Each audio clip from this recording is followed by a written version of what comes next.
show. My voice is a little off today. We're not going to go long today. I have to actually keep it under like 18 minutes. No guest today. I actually wasn't even planning to podcast because got to run out of the from the on-air show tonight to get over to the Sundance Kid for our trunk or treat out in Oregon, which I have never been there. I guess this is also a good time to say I know very little about Northtown. I know you talk about it, and you talked about Southwick. We got Amazon there. What's the other place? The other place on Woodville. There was another mall there across from where Meyer is now. This was all, that stuff all went away before I got here, but Northtown will get developed. Some kind of industrial complex, nearly 1 million square feet. Ground will break in the springtime. And whenever I see 500 jobs will be created or brought to the area, especially now, and this is not the fault of the local news. I mean, maybe they could ask another question or so. Maybe they haven't figured all this stuff out. But I would love to know, especially after all this, what kind of jobs? Obviously, manufacturing jobs, industrial jobs, blue-collar jobs, but full-time, part-time? Because 500 jobs does not resonate like it did before. If there's 480 part-time positions and only 20 full-time, give us more details, especially as we're in this culture and climate of workers. The Great Resignation is what I've seen it been called a bunch, because I don't like the no-call, no-show, especially for places that are well managed and you're treated well. If somebody treats you like shit, then I get why you no-call, no-show, but I don't like that at all. If you want to make $165, the Board of Elections desperately needs you to be a pollster for Tuesday's election day. My voice is a little off because was out last night, much longer than I expected, and I was at Manhattan's. I think the last time I was there, last time I remember being there, was for Philip's going away party a couple of years ago. Not that long ago, but always a good spot. That place has changed so much since I've been here back in 2013, and I've loved most of the iterations of it. Thank you to Manhattan's for a very potent old-fashioned. Like I said, that night went longer than I had expected. It was an electrifying evening, and I'll leave it at that. But when I got home, from being electrified, I wasn't ready to go to sleep, so I dug in for round 2 of Dune. And now that I'm studied up with a Dune verse, it's so much more enjoyable. Like, I understand the nuances and the subtleties and the dialogue, as opposed to they were practically speaking another language. And in some cases, they were when I did my first watch. So I'm enjoying it now on my second watch. Diddy's not getting any better. And he seemed somber today. And with each screech, yell, or yelp, it hurts my soul and my heart a little bit more. I look into his eyes, and this is anxiety, being neurotic, paranoia, fear. So in my closet, I have a big pile of mostly gym shorts. And the dogs like to sit on there. And Diddy's been there a lot, mostly today. And he didn't come downstairs with me, and he eventually did. I took Andre outside. Diddy came downstairs, went outside, which was great. Walked back upstairs when we went inside, and he sat himself back down again there, and he just had this sad look in his eyes. And again, this is my fear and my anxiety and my soul aching. As my soul was electrified at Manhattan's, it was cooled by what Diddy's going through. And I just look in his eyes, and I don't want to say I see death, because it's an injury, not something internal. I don't think it's cancerous or tumors, but he's aching, so I ache. Could be much worse, obviously. When we go outside for walks and stuff, you couldn't tell that he's injured at all. It's just, I guess, those sudden movements, and it's incredibly hard to avoid those or lessen those because Andre is a lunatic. He hears the leash, and I've yelled at him, and when I yell at him for getting too close to Diddy and getting underneath his legs, he gets really underneath Diddy, and it just makes for a headache. I've said this before on the podcast. I'll reiterate it. It's a microcosm of why we've allowed COVID to continue and why we didn't choke this thing off when we had, 4 opportunities to do so, especially during these vaccinated times. I've talked about this before, and I'm going to bring it up again. Not on my street, but on the street that I go to leave my neighborhood to pop out to Holland, Sylvania. A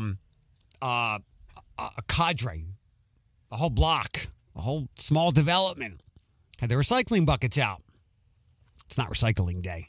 I pat myself on the back, even though I don't put my recycling out every 2 weeks. Sometimes it's every month. Sometimes it's every 6 weeks. It depends on how much I have. I don't put my trash out every week because I don't have that much trash. It's just me, and I have a massive container. But these people, like a bunch of them, had their recycling out. It's not recycling day. Going back to the COVID stuff and why it's a microcosm. It's how things spread maliciously so quickly online. Like today, I posted a meme, and then he asked me to look up what the government is making farmers throw things away. I could figure out what he was alluding to. I looked it up, and the first how many ever entries I saw all refuted that theory. Wonderful. But this is how it works. One person does something wrong, and everybody looks to see what that person does, and it spreads exponentially online. And then on my street, one person puts the recycling bucket out on the wrong day. Everybody else does it. That is the microcosm of why we are still here. Somebody gets something wrong, incorrect, inaccurate, but they're bold about it, and others follow. Education and knowledge is so important. Talked about Diddy recycling. Okay, like I said, I'm going to keep this pretty quick today. I thank you for all the candy corn links you sent me. Someone sent me a candy corn frappe at Starbucks that they've got going on. Do you want to know something? I don't intend to be as provocative as you might think with candy corn, but I think it makes for a fun topic because I do genuinely like candy corn. Bethany gave me shit that we're almost through Spooktober, and she has yet to have a candy corn martini. Let me tell you, my go-to recipe. Get a mason jar, a big one, dump cake vodka in there, dump a bag of candy corn, let it sit overnight, maybe even a little bit longer. Get most of the candy corn out after it's infused. Actually, most of it will disintegrate anyway. And then the recipe says get your shaker bottle, put some ice in there, and then do like 2 ounces of the infused vodka and 1 ounce of orange liqueur.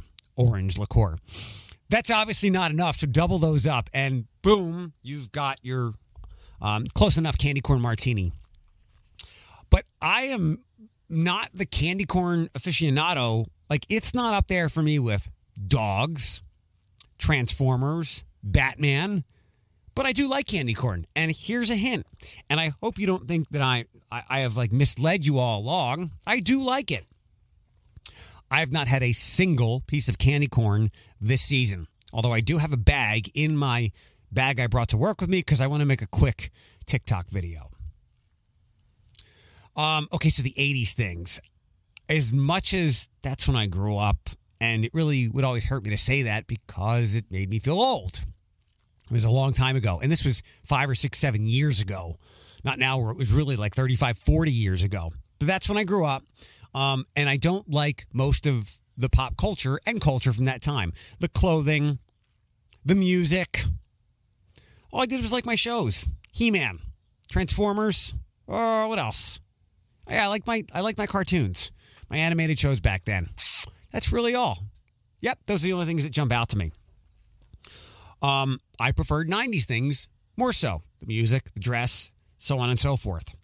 So we'll start with the fashion thing here, and then we'll do the fun thing. I saw an article today, and I skimmed through it. I was like, this is cool. We'll talk about it.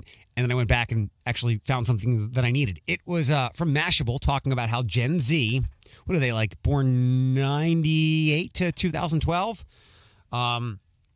They love wired headphones, which sounds weird to say because in the pictures I saw, they weren't even headphones. They were just like wired earbuds. And this is what this is about. And I was glad to see. So I guess it's a thing. There's It Girl things. And obviously this came from Gen Z on TikTok and It Girls and beyond. And now there's even accounts of people wearing wired headphones, $30, not Apple kinds, the cheap kinds you can get anywhere in a gas station, I guess. So I have two thoughts on this. One, I'm glad I read the line that said Gen Z finds this to be a vintage accessory. That makes sense because that was my thought. I'm like, of course they like wired headphones. One, somebody pointed out in the article that they don't want to wear AirPods because it makes them look like tech bros. And they hate tech bros. Mostly rightly so. But if you are aware of Gen Z fashion, they look like my mom. And I remember how my mom dressed in the 80s. They've taken high-waisted jeans to new levels. So a lot of and they're high-waisted and not slim-fitting, very big. And that's what my mom looked like in the 80s. I'm waiting for shoulder pads to come back in women's attire. So Gen Z loves the 80s. And when we were growing up in the 80s, what's the one piece of technology we had to have besides a Nintendo or a Game Boy? We wanted a Walkman, right? And we would record songs on a cassette, on the radio, off the radio, and we would hate when a DJ would talk over the intro of the songs. What was the version? So there were three versions. There was the kind where you could only get the radio. There was the kind with a cassette. And then there was the kind of you were super rich. If your parents had big money, you had the radio, the FM, the AM FM radio, and the cassette. But we all wanted to have those things, and we had headphones, wired headphones. Remember the old ones with the foam around the ear? We had those. That was a part of the look in the 80s. So I'm not surprised that Gen Z loves another thing that we loved as kids in the 80s. One more thing that was really fun, and I had no idea it was going to get this much traction, and now I want to do a 90s version of it.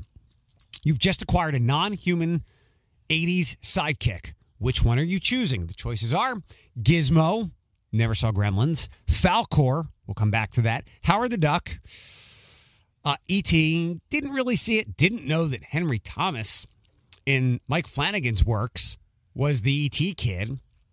Ludo, didn't know who that was. Then you told me that it was from Labyrinth, which absolutely terrified me in like first or second grade. David Bowie was frightening, and I only remember that movie and parts of it from what I was able to see through my fingers that were covering my face, and Harry from Harry and the Hendersons, which I know but didn't see. Gizmo, Falcor, Howard, E.T., Ludo, Harry. Falcor is my pick. That movie I went to go see like 82 or 83, and you know how I tell you I'm super literal? Well, this was even true back then. I remember going to see that movie in the theater with my parents, Barry and Natalie, and I'm like, why did it end? I'm like 3 or 4 years old, and I remember thinking, it's a never-ending story. We are clearly leaving the theater right now. That movie ached my soul. Watching Atreyu die. Some of the fantasy aspects of that, like the princess, were uncomfortable. A lot of that was uncomfortable. But the horse dying was bad. Some of the other fantasy aspects, like there's a good meme where whoever has to walk through and then the statues start to collapse from the mountains. Terrifying.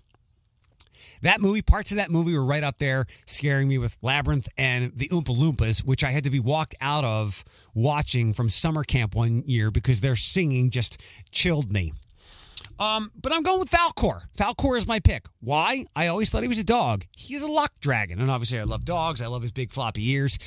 I had forgotten until I Wikipedia'd him. He is, to a fault, positive and uplifting. I will also go with Falcor for two other reasons.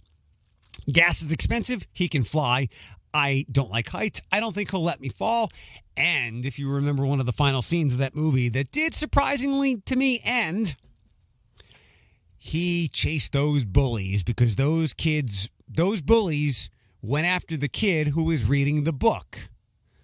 And Falcor was not going to let that kid be bullied. He gave it right back to them. So, and I was bullied a lot in the 80s. Also probably why I didn't like that decade a whole lot. And I was also chubby, and that's probably why I didn't like that decade at all. So, my choice is Falcor. We should do this with 90s non-human sidekicks. Thanks for listening to the podcast today. I told you we kept it quick. We got 2 minutes to spare, but we're done.